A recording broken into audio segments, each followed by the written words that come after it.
महाराज श्री, पिछले 5 सालों से जीवन में अंधकार छाया हुआ है, कभी भी सफलता नहीं मिल रही है। जीवन में आगे क्या करूं क्या ना करूं समझ नहीं आ रहा। सफलता किसे माना है आपने?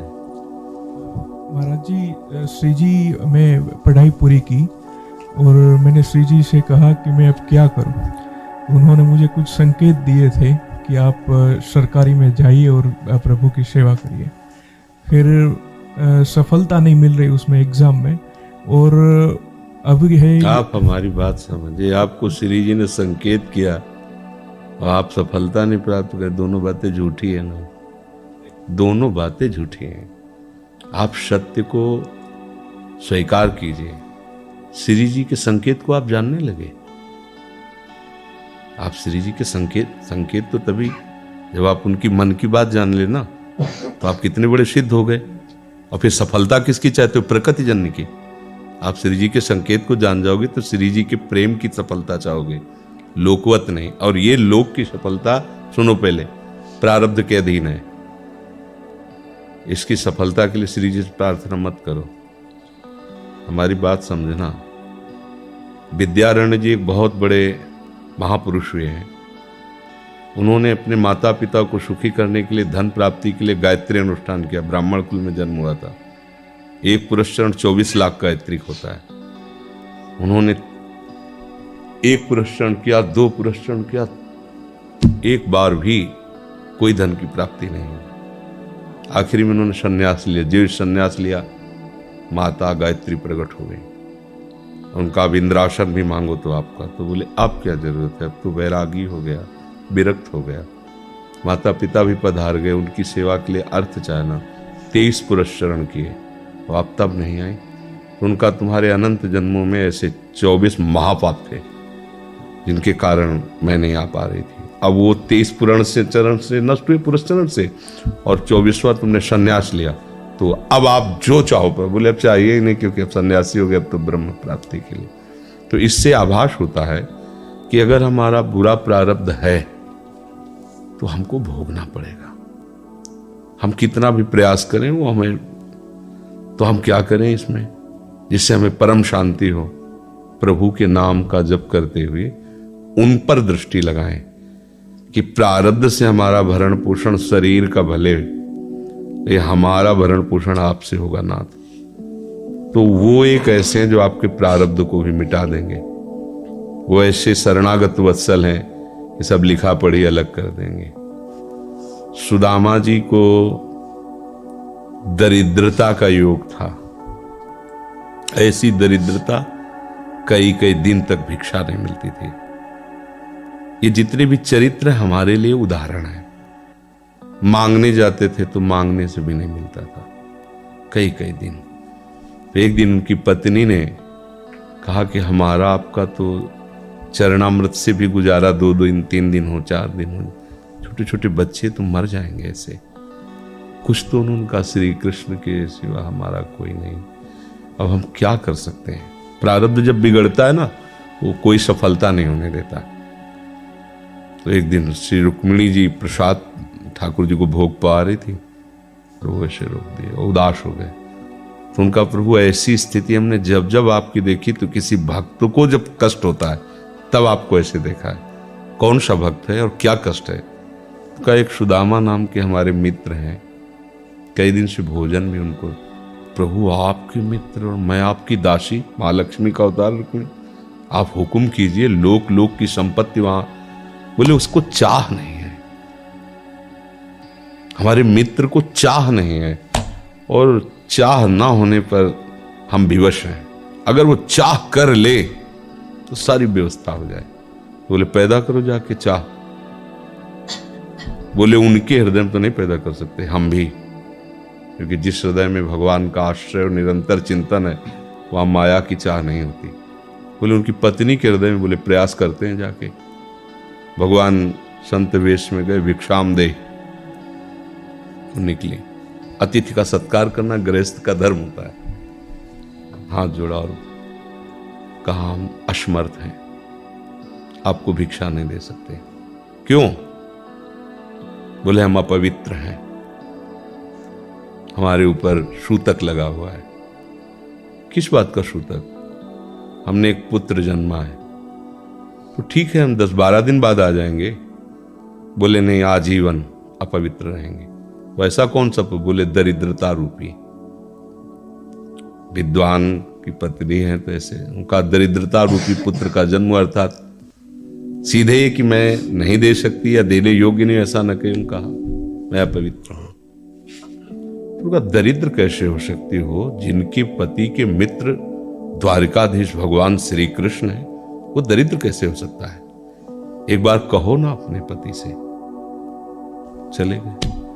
जो सुदामा जी आए तो उन्होंने कहा कि देखो, आज एक अतिथि आए थे, उनको मैं कुछ नहीं दे पाई, मुझे बहुत कष्ट है कि मेरे पुत्र और आए हुए अतिथि का भी हम स्वागत नहीं कर सकते, उनका भरण को आपके मित्र द्वारिकाधीश प्रभु श्री कृष्ण।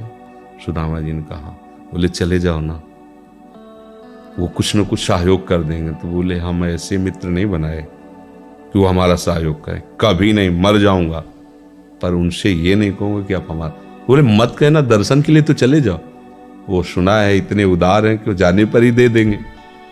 सुदामा ने कहा दर्शन के लिए तो जा सकते हैं, बहुत दिन हो गए, ठीक है, पर मित्र के पास जाए तो कुछ लेके जाना चाहिए, मेरे पास तो कुछ नहीं है।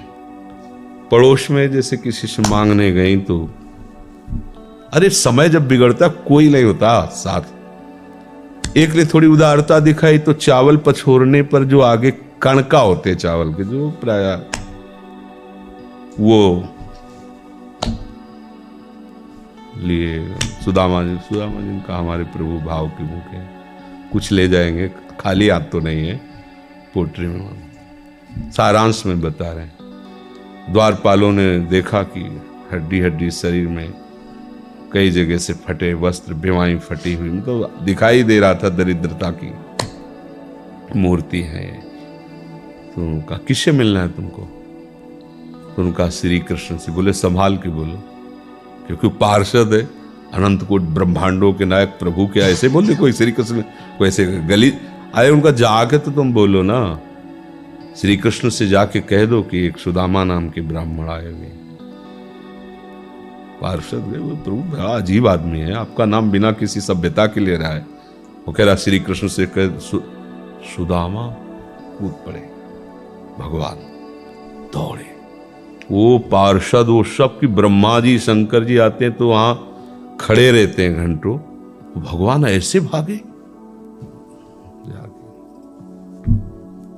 सुदामा जी को पता था ना, हमारे रुक्मिणी जी के महल में रुक्मिणी जी के पलंग पर बैठाते हैं, स्वयं चरण पखारते हैं सब। अब ये वैभव, क्या हालचाल है, कैसे हो प्रभु? आप सब जानते हो, आपकी बड़ी कृपा है।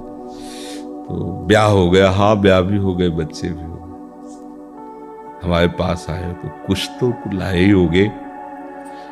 और वो सड़े से कपड़े में चावल, कैसी बड़ी बड़ी वो वैभव, महारानियां सब भगवान का। चुप ऐसे बोले, देखो फिर चूक कर रहे हो, हमारे हिस्से की चोरी पहले की थी और फिर चूक कर रहे हो। और उन्हें हिम्मत नहीं पड़ रही थी, इतने महामहिम प्रभु को कैसे हो तंदुर। भगवान ने ऐसे छीला, ओहो, आज तक मुझे ऐसा स्वाद नहीं मिला। भगवान बड़ाई कर रहे, देखो रुक्मिणी जी की आंखों में आंसू आ गया। वो दृश्य भगवान दूसरे पकड़ लिया हाथ, बस प्रभु हम आपकी सिवा नहीं रह सकती। हो भगवान तो सुदामा जी का स्वागत समान, अच्छे कपड़े पहनाए। जब चलने लगे ना तो भगवान की तरफ वो देखते, मतलब कामना नहीं, पर कि देखा पत्नी कह रही थी जाओगे कुछ न कुछ, चले प्रभु? हाँ ठीक, घर से ऐसे चले जाना, हाथ भी खाली। प्रभु ने कहा देखो ये कपड़े जो है ना महंगे हैं, रास्ते में तुम्हें चोर बदमाश, तुम अपनी पोशाक पहने, इनको उतार दो। बोले बड़ी कृपा, कपड़े भी उतार लिए और रास्ते में सोचे देखो निगेटिवली सोच रहे, मेरे श्री कृष्ण मुझे कितना प्यार करते हैं। उन्होंने इसीलिए नहीं दिया कि दरिद्र कहीं संपत्ति पाकर मतवाला होकर मुझे भूल न जाए, मुझे कितना प्यार करते हैं। प्रभु के प्यार में मगन होकर सुदामा पूरी खड़ी जैसे द्वारिका। तो उनको भ्रम हुआ कि मुझे लगता है चलते चलते मैं पुनः द्वारिका आ गया। तो वहां पूछ रहे हैं कि ये किसका है। भगवान के पास विधाता है, उनका प्रभु ये तो गलत हो गया, इनके भाग्य में हमने लिखा था क्षय श्री, ऐश्वर्य का नाश, जीवन में नहीं ऐश्वर्य, क्षय श्री। भगवान ने उसका उल्टा कर दिया यक्ष श्री। जैसे कुबेर का अथाह धन का खजाना, त्रिभुवन का खजाना वही है कुबेर के पास, जैसे कुबेर का खजाना यक्ष श्री। तो कहा प्रभु, तो उनका इन्होंने एक पुण्य किया है, अनंत ब्रह्मांडों के समस्त जीवों को तृप्त कर दिया है। प्रभु खुद को खाने को ले तृप्त, बोले मेरे रोम रोम में करोड़ करोड़ ब्रह्मांड वास करते हैं, और इनके तंदुलों से मैं तृप्त हो गया। अनंत ब्रह्मांडों का भंडारा हो गया, उसका जो पुण्य होता है लिख दो इनके भाग्य में। अब किसी की चलेगी प्रभु के आगे? तो एकमात्र प्रारब्ध को मिटाने वाले भगवान है, कर तुम अकर तुम अन्यथा कर तुम। तो आप भगवान की शरण होकर उनका नाम जप कीजिए और उनसे प्रार्थना कीजिए कि आपको उचित लगे तो समस्या का समाधान कर दीजिए, नहीं तो मुझे समस्या से लड़ने का बल और विवेक दीजिए।